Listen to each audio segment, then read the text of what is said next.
ठाकरे सेनेच्या नेत्या सुषमा अंधारे बोलतायत, थेट जाऊयात. ठाकरेंच्या काळात शिवनिका ट्रस्टला पाणी दिलं गेलं. खरंच ठाकरेंच्या काळात शिवनिका ट्रस्टला पाणी दिलं गेलं का? काय नेमकं काय घडलं होतं तर आपल्या सगळ्यांना सांगितलं पाहिजे. तो GR मी आपल्याला सॉफ्ट कॉपी द्यायला तयार आहे. 2020ला मिरगावच्या सगळ्या ग्रामस्थांनी ग्रामसभेचा एक ठराव केला. आता हा ग्रामसभेचा ठराव जोडलेला होता, लक्षात घ्या. पिण्याचं पाणी देणं ही माणुसकी आहे. म्हणजे एखादा कैदी 302चा आरोपी आहे, तो जेलमध्ये गेला आणि त्याला तहान लागली तर जेलरसुद्धा त्याला पाणी दिलं. जेलरने कैद्याला पाणी दिलं म्हणजे कैद्याच्या गुन्ह्यामध्ये जेलर सहभागी आहे असं होत नाही. इथे तर पाणी खरातला दिलंच नव्हतं.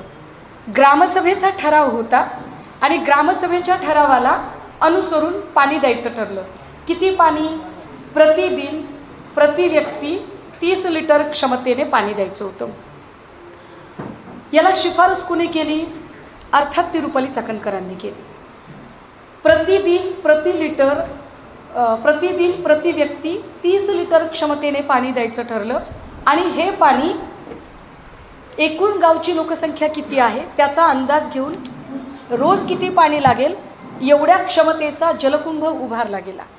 आता हा जलकुंभ उभारताना पाणी मागितलंय मिरगावच्या ग्रामस्थांनी म्हटल्यावर तत्कालीन जलसंपदा मंत्री सन्माननीय जयंतरावजी पाटील, ज्यांच्याकडे हे खातं होतं, कारण हा विषय मुख्यमंत्र्यांकडे येत नाही, मुख्यमंत्री पदावरती उद्धवसाहेब होते, तत्कालीन जलसंपदा मंत्री जयंतरावजी पाटील साहेब यांच्या मंत्रिमंडळाच्या उपविभागीय समितीकडे त्यांच्याकडनं GR पारित झाला. GR मी आपल्याला द्यायला तयार आहे. आता त्यानंतर त्या पाण्याचं युटिलायझेशन, त्याची उपयोगिता काय होते हा नंतरचा भाग आहे. त्यानंतर जर ते पाणी शिवनिका ट्रस्टकडे जर त्याची पाईपलाईन वळवली असेल तर त्याला दुसरं कोणी कसं काय जबाबदार राहील बरं? हा एक मुद्दा. पण तरीसुद्धा 2 दिवस जेवढा काही सत्ताधारी, त्यांचे लावारिस भक्त, त्यांचे काही पोपटपंची करणारे प्रवक्ते, त्यांचे काही बोलघेवडे, अशा सगळ्यांनी एक प्रोपोगंडा करायला सुरुवात केली. आणि मग हा प्रोपोगंडा करताना मी जरा अजून उत्खनन करायचं ठरवलं की चला कोणी कोणी दिलं असेल बरं या सगळ्यांमध्ये काय काय. आणि मग लक्षात आलं की जयकुमार रावलांनी तर खूपच मोठा निधी दिला बाबा. जयकुमार रावल कुणाचे? कुणाच्या अंगाखांद्यावर खेळले जयकुमार रावल? एकदा कळलं पाहिजे. जयकुमार रावलांनी निधी दिला, त्या जयकुमार रावलांवरती हे जे सगळे बोलघेवडे प्रवक्ते आहेत सत्ताधाऱ्यांचे, ते का बरं तोंड उचकटत नाही? त्यांनी बोललं पाहिजे एकदा. एक दुसरी गोष्ट अशी, पाणी देणं तर माणुसकी आहे हो, सोडा. पाणी आपण दुश्मनालाही देतो, तसं काय नाही. आणि तो तर गावकऱ्यांनी ठराव सांगितला होता. बंदूक देणं कशी माणुसकी असते मला सांगा? बंदूक ही माणुसकी नाही आहे. 2012मध्ये या खरातला बंदुकीचा परवाना मिळाला. त्याचा पेपर मी आपल्याला द्यायला तयार आहे. 2012ला बंदुकीचा परवाना दिला तेव्हा उद्धव साहेब नव्हते सत्तेत, साहेब अजिबात नव्हते. 2012ला कोण होते? आय थिंक अशोकरावजी होते, जे आता भाजपकडे आहेत, भाजपच्या अंगाखांद्यावर खेळत आहेत. हे जरा नोट केलं पाहिजे. कारण तुम्ही कारण नसताना जर तुम्ही अशा पद्धतीने ॲलिगेशन कराल तर आम्हाला पाळमुळं आम्हालाही खणून काढता येतात. मीच कसा हुशार असं प्रत्येक वेळेला चाणक्यांनी सांगायची गरज नाही. ठीक आहे. 2012ला तुम्ही बंदुकीचा शस्त्र परवाना दिला आहे आणि 2024ला त्याचं नूतनीकरण झालं. आता हे 2024ला जे नूतनीकरण झालं, 24ला गृहमंत्री कोण? फडणवीस. 24ला मुख्यमंत्री कोण? श्रीयुत फडणवीस. मग फडणवीस साहेब जे म्हणतायत की मला खूप बोलता येतं, मला बोलायला लावू नका, ऑन फ्लोअर सांगतायत की कोणी पाणी दिलं, 40 किलोमीटरची पाईपलाईन. तर साहेब 40 किलोमीटरची पाईपलाईन ही मिरगावसाठीची होती, पण तुम्ही बंदुकीच्या परवान्याचं नूतनीकरण का केलं 24ला? 1.5 वर्षापासून प्रकरण माहिती होतं असं महिला आयोगाची अध्यक्षा सांगते, असं पुण्यातल्या त्या कोण कार्यकर्त्या त्या सांगतात, असं तो कुठला पत्रकार आहे स्थानिकचा तो सांगतो की 1.5 वर्षापासून. मग 2024ला तुम्ही बंदुकीच्या परवान्याचं नूतनीकरण श्रीयुत फडणवीस यांनी का केलं? काय त्यांना माहीत नव्हतं का? 1-2.5 वर्षाचा जर अपवाद वगळला तर मागची 7.5 ते 8.5 वर्ष या राज्याचं गृह खातं हे फडणवीस सांभाळतात. मग फडणवीसांनी का बरं तेव्हाच त्याला चाप लावला नाही? जे देवेंद्र फडणवीस आता स्वतःची पाठ थोपटून घेत आहेत आणि म्हणतायत की माझ्याकडे तर खूपच माहिती आहे, कुणाकडेच नसेल इतकी माहिती आहे ना. फडणवीस साहेबांकडे माहिती आहे याच्यात आश्चर्य ते काय? अहो, गृह खातं तुमच्या अधीन आहे म्हटल्यावर तुमच्याकडे माहिती असणारच ना. तुम्ही थोडीच अशी हवेतनं छूमंतर करून माहिती आणली. तुमच्या डिपार्टमेंटच्या सगळ्या अधिकाऱ्यांनी ती माहिती जमा केलेली आहे. ती असणं अत्यंत स्वाभाविक आहे. पण एवढी सगळी माहिती असतानाही आणि 10 वर्षापासून तुम्ही गृह खातं सांभाळत असतानाही हा माणूस पोचलाच कसा, याचं उत्तर त्यांनी दिलं पाहिजे. एका पाणी प्रश्नावरून फार बोललं गेलं बा, त्याचं मी स्पष्टीकरण दिलं. हा फोटो जरा बघितला गेला पाहिजे. अतुल सावे आहेत सत्ताधाऱ्यांमधले. म्हणजे काल कोणीतरी एक बोलघेवड्या बाई ताज वगैरे सांगत होत्या, त्या बिनबुडाचे आरोप करत होत्या. मी फोटोंसकट आणि पुराव्यांसकट बोलत आहे. अर्थात हा अतुल सावेंचा फोटो आहे म्हणजे अतुल सावे गुन्हेगार आहेत असं माझं म्हणणं नाही. चौकशा त्यांनी कराव्यात. पण कुणी पोसला, हा भस्मासूर कुणी पोसला, कुणी पैसा अडका दिला, तर त्यांची नावं जरा उघड झाली पाहिजे.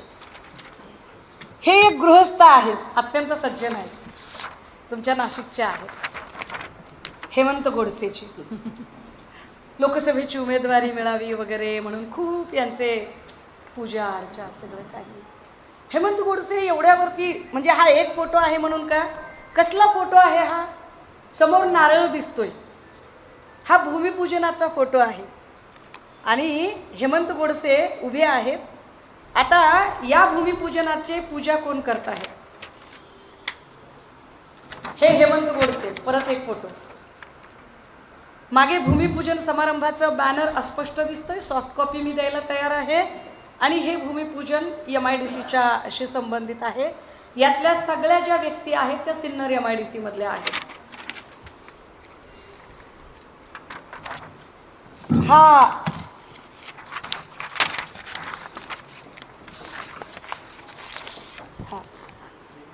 हा तिसरा फोटो ईशान्येश्वरामधला. आता इथं उष्णोजल वगैरे आहे का नाही मला माहीत नाही, पण हा तिसरा फोटो आहे. ज्या तळघरामध्ये हेमंत गोडसे आहेत, सगळ्या बोलघेवड्या जेवढ्या प्रवक्त्या आहेत ना, सगळे जेवढे बोलघेवडे आहेत यांनी याची उत्तरं आता दिली पाहिजे. मी म्हटलं होतं कालच की मला संशोधन करायला लावू नका. मी अजून संशोधन करेल आणि अजून मुळात जाईल, कारण मी हे फक्त नाशिकचं संशोधन केलं आहे. अजून मला त्या बाईंचं संशोधन करणं बाकी आहे. हा ईशान्येश्वरमधला फोटो. एवढ्या फोटोवर थांबत नाही प्रकरण. भूमिपूजन चालू आहे MIDCतलं. पुजारी म्हणून खरात आहे, बाजूला गोडसे आहेत. एवढे सगळे फोटो तुम्ही दाखवा. असा एखादा फोटो ताजमध्ये बसल्याचा. आरोप करताना तुम्ही माझ्या नेत्याबद्दलची गॅरंटी मी देते. हे काय आहे, यांना तुम्ही कसं डिफेंड करणार आहात, यांना तुम्ही कसं प्रोटेक्ट करणार आहात ते सांगा. ह्यांना प्रोटेक्ट करण्याची गरज आहे. हा एक चौथा फोटो. हे सगळे लोक MIDCचे आहेत. याच्यामधली मधली माणसं जरा लक्षात ठेवा. यांच्याबद्दलचे इनपुट मी आत्ता SITला दिलेत, माझ्याकडचे असणारे. चाकणकर दिसत आहेत. काय म्हणाल्या या चाकणकर बाई? या असं म्हणाल्या की मला त्यांच्या व्यक्तिगत गोष्टींशी गरज नाही, मी सामाजिक उपक्रमांसाठी भेटत होते. ह्या जर सामाजिक उपक्रमांसाठी भेटत होत्या तर मला कळत नाही आहे. स्टाफ सगळा MIDCचा आहे, सोबत आहेत केसरकरांची चौकशी व्हावी अशी मागणी आज मी SITकडे केली आहे. केसरकरांची चौकशी व्हावी यासाठीचं पत्र मी दिले. मी का पत्र दिलंय त्याचं कारण मी सांगितलं पाहिजे. माणसं सगळी MIDCची आहेत. केसरकरांकडे खातं होतं शिक्षण खातं. शालेय शिक्षण खात्याचा माणूस MIDCच्या स्टाफसोबत काय करतोय? शाळा बांधायची होती MIDCमध्ये, काय करायचं होतं नेमकं? बरं, MIDC आणि शालेय शिक्षण याच्याशी चाकणकरांचा काय संबंध आहे? चाकणकर काय करत होत्या इथे? बरं, चाकणकर या एका फोटोत दिसतात का? नाही. खजाना आहे आपल्याकडे, खजाना. काल एक वाक्य बोलून फसलाय तुम्ही. हे केसरकर. मागचा बॅनर बघा. मागचा बॅनर आहे सिन्नर तालुका औद्योगिक सहकारी वसाहत मर्यादित सिन्नर, MIDCचा बॅनर आहे. काय करतायत शालेय शिक्षण मंत्री इथे? कशासाठी आहेत हे? आणि बाजूला चाकणकरांचा सत्कार का चाललाय? मंत्री शांत उभा आहे, कॅबिनेट मिनिस्टर शांत आहे आणि स्वयंघोषित राज्यमंत्री पदाचा दर्जा लावणाऱ्या बाईंचा सत्कार होतोय आणि बाजूला खरात आहे. ये रिश्ता क्या कहलाता है? एकदा केसरकरच्या बोलघेवड्या प्रवक्त्यांनी मला सांगितलं पाहिजे, याची उत्तरच दिली पाहिजेत यांनी आता, की हे काय आहे नेमकं, हे कशासाठी चाललेलं होतं. बरं, हे कुठे कुठे आहेत बघा.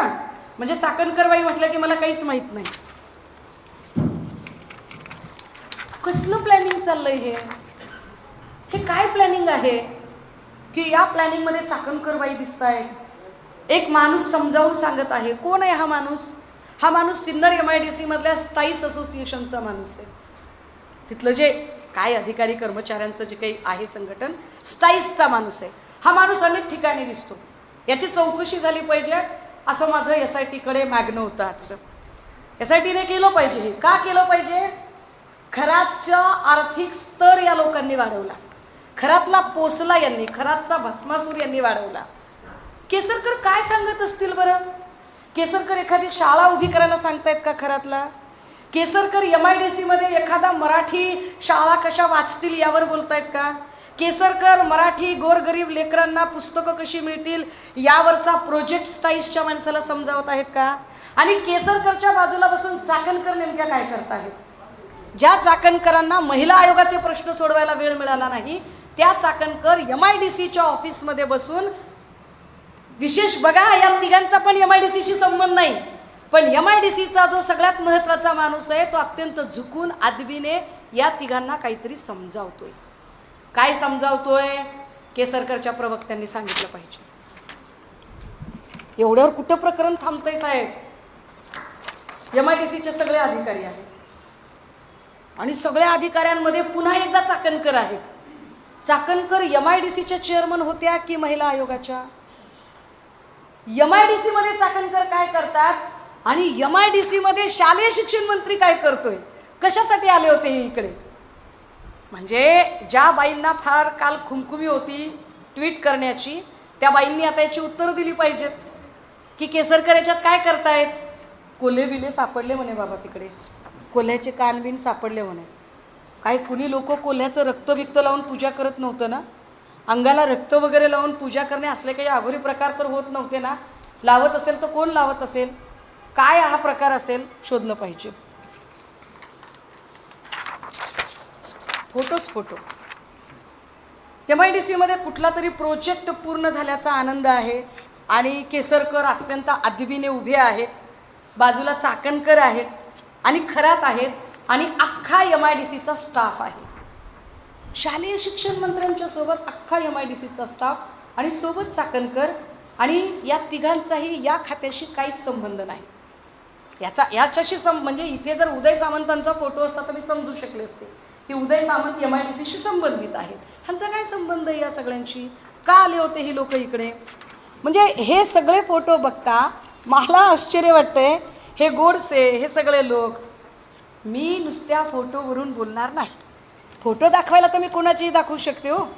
फोटोचं काय असते त्याच्यामध्ये? अमित शहाचा फोटो आहे,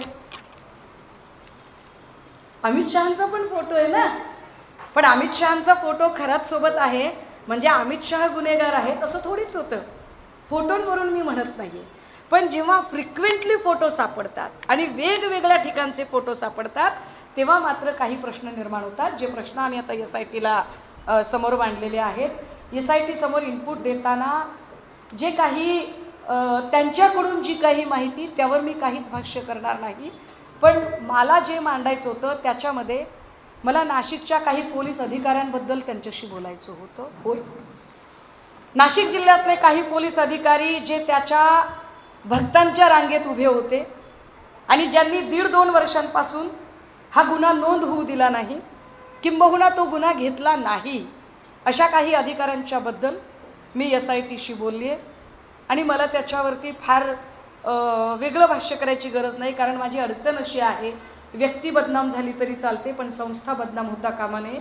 सो डिपार्टमेंटला कुठल्याही पद्धतीने डाग लागता कामा नये. पण डिपार्टमेंटमधले काही लोक जर चुकून माकून हा गुन्हा नोंदवून घेण्यासाठी टाळाटाळ करत असतील आणि त्याची कारणं ही असतील की ते खरातचे भक्त होते, तर ते इनपुट्स दिले गेले पाहिजेत, म्हणून ते इनपुट दिलेले आहेत. आम्ही अत्यंत स्वच्छपणे दीपक केसरकर आणि चाकणकर या दोघांचेही कॉल रेकॉर्ड तपासले जावेत अशी मागणी केली आहे. या दोघांचेही आर्थिक स्रोत तपासले जावेत याची मागणी आधी होती. याच्यानंतर मी CM साहेबांना भेटेल, मी EOWच्या ऑफिसला जाईल, मी त्यांच्यासमोर मांडेल. मी EOWच्या ऑफिसमध्ये जाण्याचं अजून एक कारण आपल्याला आत्ताच सांगितलं पाहिजे. ॲक्च्युली तो पेपर माझ्याकडे अजूनही त्याची प्रिंट आली नाही म्हणून मला दाखवता येत नाही आहे पेपर. पण निलेश चाकणकर यांच्याकडून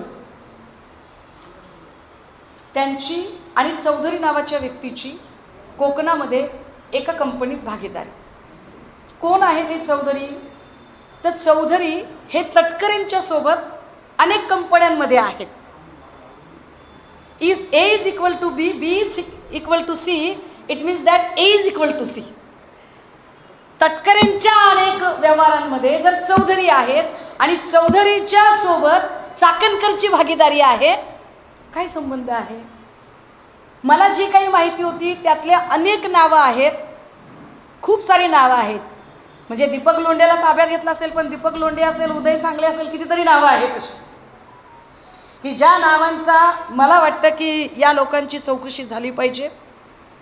देशमुख नावाचा जो ओझरचा माणूस आहे त्याची चौकशी झाली पाहिजे. त्याची कारण प्रॉपर्टी खरातने स्वतःच्याच नावावर ठेवली असेल असं काही नाही. निलेश चाकणकर आणि चौधरी यांचा जो प्रोजेक्ट आहे तो 450 ते 500 CRचा प्रोजेक्ट आहे. 450-500 CRचा प्रोजेक्ट उभं राहण्या इतकी आर्थिक कुवत येते कुठून? त्याच्यावर त्यांनी काय तो तपास करावा. त्याचे पेपर्स त्यांना हवे असतील ते पेपर्स मी त्यांना पाठवलेत. अजून काही पेपर्स पाठवायचे तर आम्ही पाठवू. आम्हाला जेवढं शक्य आहे तेवढं आम्ही करू. परंतु ही सगळी जी कॉन्स्पिरसी आहे त्यावरती एकदा बोललं पाहिजे. अजून एक प्रिंट ऋषीदादा माझ्याकडे आलेली नाही. ती प्रिंट अशी की आपल्या सगळ्यांना कदाचित कल्पना असेल मी का हे सगळे CDR तपासले जावे असं म्हणते. त्याचं कारण म्हणून एक घटना सांगते. अनु मलिक हे संगीतकार आहेत. संगीतकार अनु मलिक, मी खूप गंभीर काहीतरी, संगीतकार अनु मलिक यांच्यावर फिल्म इंडस्ट्रीतल्या 2 ते 3 बायकांनी ॲलिगेशन्स केले होते जेव्हा MeToo कॅम्पेन चालला होता. आणि या MeToo कॅम्पेनच्या अंतर्गत ज्या 3 बायकांनी त्यांचे काय हॅरॅसमेंट असेल, जे काही गोष्टी असतील त्याच्या संबंधाने जे ॲलिगेशन्स केले होते त्याची कंप्लेन ही चाकणकरांकडे आली होती. आणि चाकणकरांनी त्या प्रकरणामध्ये अनु मलिक यांना क्लीन चिट दिली. तुम्ही म्हणाल ताई याच्यात काय विशेष आहे? विशेष पुढे हे आहे की अनु मलिक यांच्या प्रोडक्शनचा एक चित्रपट तयार झाला, ज्या चित्रपटामध्ये रुपाली चाकणकर यांचा मुलगा सोहम चाकणकर याला काम मिळालं. हे काय प्रकरण आहे? तारखा दिवस त्यांनी टॅली करून बघावे. म्हणजे जर रुपाली चाकणकर महिलांना न्याय देण्याच्या ऐवजी या केसेस जर अशा पद्धतीने डील करत असतील तर हे वाईट आहे. तुम्ही गुगल करून बघू शकता. अनु मलिकची MeTooची केस गुगल करा. माझ्याकडच्या ज्या आहेत लिंक्स त्या मी तुम्हाला पाठवते. या सगळ्यांमध्ये सोहम चाकणकर, त्याच्यासोबत रुपाली चाकणकर, हे सगळेच लोक तुम्हाला त्या एका फ्रेममध्ये दिसतील की ज्याच्यामध्ये अनु मलिक पण आहे. हे एवढे सगळ्या गोष्टी समोर असतानाही अजूनही रुपाली चाकणकर हे नाव पोलिसांच्या रेकॉर्डवर का येत नाही? का येत नाही? की आम्ही इतक्या गोष्टी तुम्हाला सांगतोय तरीही अजूनही ते नाव रेकॉर्डवर येत नाही. प्रश्न फक्त एका महिलेचा नाही. प्रश्न एका महिलेमुळे जर एवढं सगळं जर शोषण होत असेल तर मात्र ते वाईट आहे. आणि म्हणून त्यावर बोललं पाहिजे, म्हणून त्यावर मांडलं पाहिजे असं आम्हाला वाटतंय. या सगळ्या संदर्भाने असणारे जे इनपुट आहेत ते इनपुट आज आम्ही SIT प्रमुख असणाऱ्या सातपुतेजी यांच्याकडं दिलेले आहेत आणि त्यावर आम्ही आमचं म्हणणंसुद्धा मांडलेलं आहे. या सगळ्यांमध्ये त्यांनी आम्हाला त्यांच्याही काही अडचणी सांगितल्या, ज्या अडचणी आम्ही समजू शकतो, कारण प्रश्न महिलांच्या प्रतिष्ठेचा आहे, त्यांच्या डिग्निटीचा आहे. त्यामुळे बऱ्याच गोष्टी करताना त्यांनाही ते जिकिरीचं होते. परंतु हे सगळं जरी खरं असलं तरी या गुन्ह्याची व्याप्ती ही फक्त महिला लैंगिक शोषण इतकी नाही. तर हा फोटो मिळालेला आहे, ज्याची कॉपी अनु मलिक दिसत आहे फोटोमध्ये. रुपाली चाकणकर बाजूला आहे, बाजूला त्यांचा मुलगा आहे. ही सगळी माणसं एका फ्रेममध्ये आहेत. हे फार विशेष आहे, हे गंभीर आहे की ज्या माणसावर मी टू कॅम्पेन अंतर्गत एवढे गंभीर ॲलिगेशन्स झालेले होते, आरोप झालेले होते, त्या माणसाला क्लीन चिट चाकणकर देतात आणि चाकणकरांचा मुलगा त्याच्या फिल्ममध्ये असतो. काल ज्या बाईंनी मातोश्रीवर शिंतोडे उडवायचा प्रयत्न केला, मी त्यांचंही संशोधन अशा पद्धतीने करेन, खूप खोलवर करेन. फक्त आम्हाला वाईट याचं वाटतं की या सगळ्यांमध्ये राजकारण न आणता त्या महिलांना न्याय मिळाला पाहिजे. तो न्याय मिळण्यासाठी आम्ही धडपड करत आहोत आणि तो न्याय देण्यासाठी म्हणून आमचा प्रयत्न असेल. आम्ही आज आमच्या SIT प्रमुखांशी बोलताना हे सुद्धा प्रामाणिकपणे म्हटलं की बाकी काहीही असो, मला खात्री आहे की माझ्या पक्षात असा कुणीही माणूस असू शकत नाही, असूच शकत नाही. नुसत्या फोटोवरून तर ॲलिगेशन करू नयेत. जसा मी अमित शहांचा फोटो तसे n नंबर ऑफ फोटो तिथे मिळतील, त्या फोटोवरून नाही. पण माझ्या पक्षातला कुणी असू शकत नाही याची मला खात्री वाटते.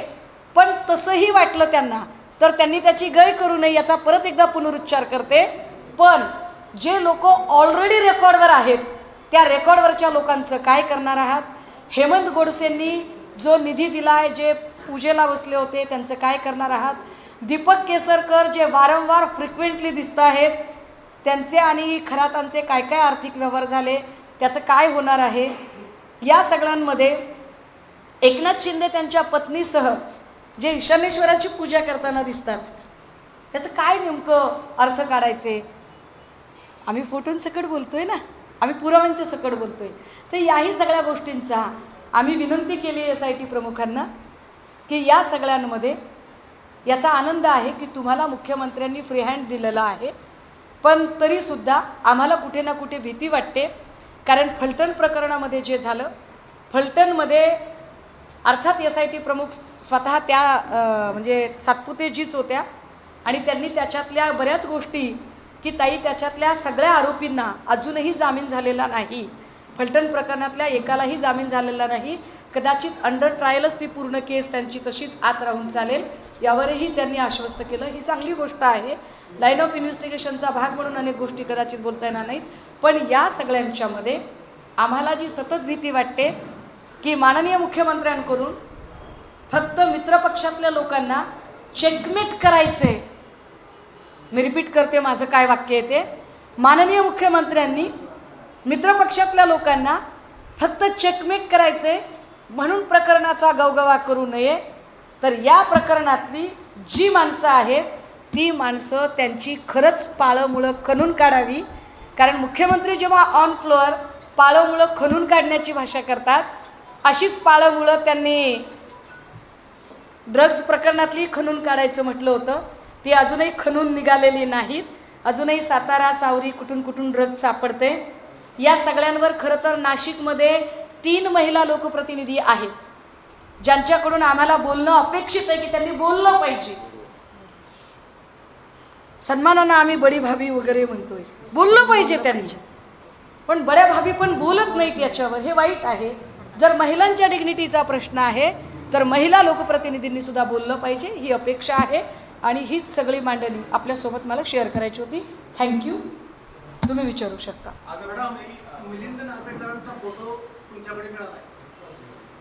अरे मी मगाशीच म्हटलं की मला फोटो जर दाखवायचे असतील ना, अमित शहांचा सुद्धा फोटो मिळाला. आता कसं करता? ऐका ना, मी काय म्हटलं, अमित शहांचा पण फोटो आहे, अतुल सावेंचा पण फोटो आहे. पण ऐका हो, अतुल सावे, अमित शहा आणि माझ्या पक्षाचे नार्वेकर तिघे. फोटो मिळाला म्हणून आपण त्यांना गुन्हेगार ठरवणार असाल तर अतुल सावे आणि अमित शहांना सुद्धा गुन्हेगार ठरवावं लागेल.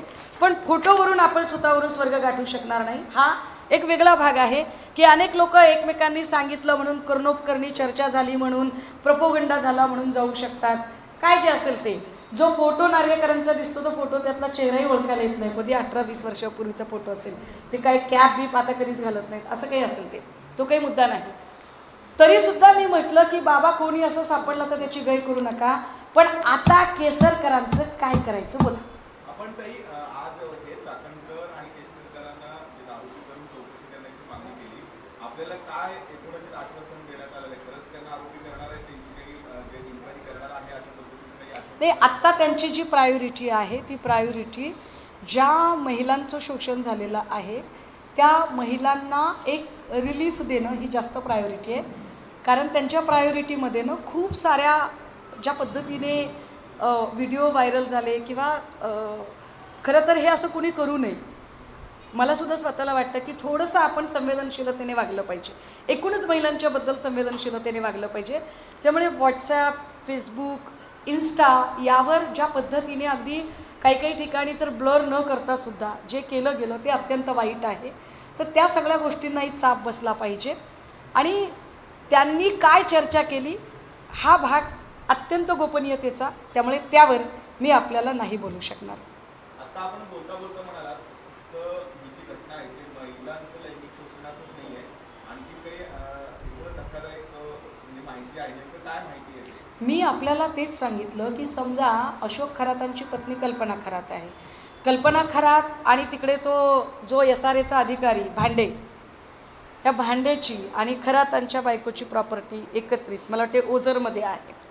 अशा अनेक प्रॉपर्टीचे इश्यू आहेत. अनेक ठिकाणी कदाचित लायझनिंगची कामं झालेली असू शकतात.